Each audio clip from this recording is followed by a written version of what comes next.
Jake. I'm Tom. And we are VIMTV Velocities and Music. Today, we're going to review the second album by Florence and the Machine entitled Ceremonials. I like that album title. I really do. Now, this album, on the other hand, is 12 tracks long, and a lot of long, well, 4.5 minute tracks that I don't feel like warrant all the hype that this band is getting. Oh man, everyone loves Florence and the Machine, and that's cool. It's cool to love a band. And to worship bands and just to get in with the hype, because that's part of the experience of listening to music, right? But I think that what comes with that is you might be disappointed if the band releases an album that's subpar. Now, I think Ceremonials was kind of overhyped. I feel like this album could have been more. The first thing that you hear when you turn on this sound, which is pretty much consistent throughout this album, is that you hear just these pop anthems. You just, you know, booming vocals and just huge climaxes, and everything is just fortissimo, as loud as it can be, and lots of powerful strings and pounding percussion, and that's what an anthem is, right? And at first it works really well. In fact, but both of us picked the first track only for a night. I thought that track, they actually did a very good job of executing the anthem, but the problem is that by doing that over and over again, I feel like it kind of dilutes what it is. Kind of makes you wonder if we would have picked the first track for any of the tracks if they were part of the first you track. could have just switched it, and we probably would have liked that track. Tom, what was your take on Ceremonials? I agree with you in general. I mean, I think that I like the sound. I like the idea of the sound. I like that it's got this very primal kind of aesthetic to it. That's kind of like cave dancing in the Matrix, you know? And Matrix Reloaded, when you do the cave dancing, and it's like everyone's stomping around, and that's what this is. And Florence, that was absolutely ridiculous comparison. But Florence's voice is very good. She's got a lot of power, a lot of control behind it. But what I think takes away from that sentimentality on this album is how overdone it is. Everything's very overproduced. There are several layers in each song that just don't need to be there. Now compared to the debut album, Lungs, it's much darker in general, I'd say. But in general, I would like that move. I like it when pop artists are able to remain pop, but not be all bubblegum. And not that Lungs was all bubblegum, it was just a notch brighter than this. I like it when you can darken up your sound.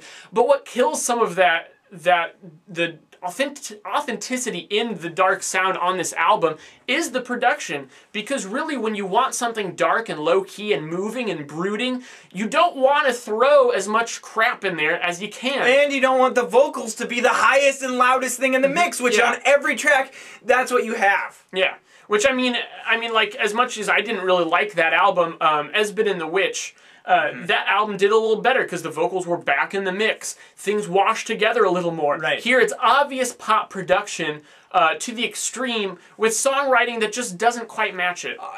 I completely agree. It shocks me how similar of a criticism that is. I have a page full of notes here and a whole paragraph on that, and Tom just basically read it without looking at it. Oh. I completely agree. It seemed to mismatch. The production style seemed to mismatch some of the aspects of the sound, and I felt like that actually sells some of the songwriting short, because Florence and the Machine actually does a pretty good job of composing all these songs and presenting them to you. There's a lot of different aspects of these songs. There's the anthem side, the power pop anthem, but it has all these different fields and indie fields and a darker field that you don't really get because of the production. Now, on a couple tracks, specifically track 5, Breaking Down, and track 7, Seven Devils, I feel like you get a much more Arcade Fire-ass, just grinding build there that I think works a little bit better because it's not quite in the anthem format. The production doesn't really know what to do. It just seems to work a little bit better and showcase Florence and the Machine's sound a little more. I wish there was more tracks like that, honestly, because other than those two tracks, most of them are just meant to be these anthems that erode each other. Yeah, yeah, exactly. By the time I get to the middle of the album, track 5 or 6, I'm just, like,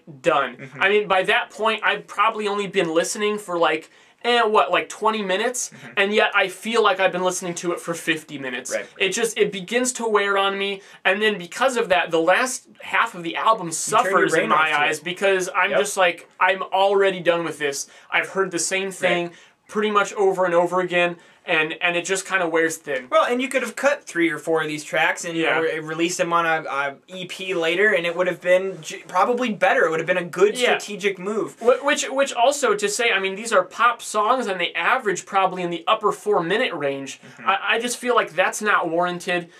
You can cut out a lot of intros to these songs, get more to the point. Also, there's outros that just kind of drag on. I just feel like there's a lot of fluff that could be trimmed, produced differently. So overall, I mean, while it's not a terrible album, great vocal performance. Yeah, it's just that I was disappointed in general. I think there was a lot more that could have been done with this. Yeah, if you come across these songs in a playlist or a Pandora mix, you're going to be pretty shocked at how moving they are. It's just that when you put them all together and try to listen to it in album format, which is what we review at VIMTV, it gets a little taxing. But overall, you know, catchy, good vocals, some interesting songwriting. You know, we're not fans of the production, but you know, there are good aspects of this. It's just as an album, I feel like it's struggling. Something's not working. So I'm going 66 on this one. I'm going 64. So we're very, very mid-60s range, which typically means at VIMTV that the album has some positive qualities but needs some work to really be considered a good album. What did you guys think about Ceremonials? You know, there's a lot of buzz about Florence and the Machine, so if you guys have a strong opinion, we'd love to hear it, good or bad, as long as it's respectful. Leave us a comment at www.velocitiesandmusic.com or youtube.com/velocitiesandmusic. Also, follow us on Twitter, like us on Facebook. I'm Jake. I'm Tom. And we are VIMTV, moving music critique forward.